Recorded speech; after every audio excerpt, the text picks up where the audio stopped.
Hey there! If your JBL Go 3 isn't charging, don't sweat it. We have got covered with some quick fixes. Let's do it step by step. Check the basics. Make sure your charging cable,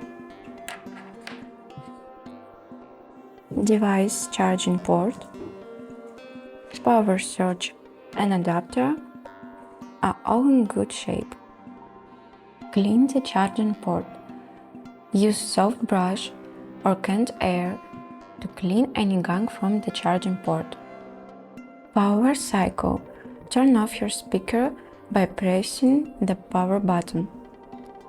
Wait until it completely shuts down, then give it about 10 seconds before powering it back on.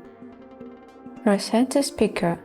Hold down the volume up and Bluetooth button together until it turns off. The light turns off and the sound, signaling that the reset is done. Check charging status. Watch for the LED light. It should start blinking when your speaker is charging.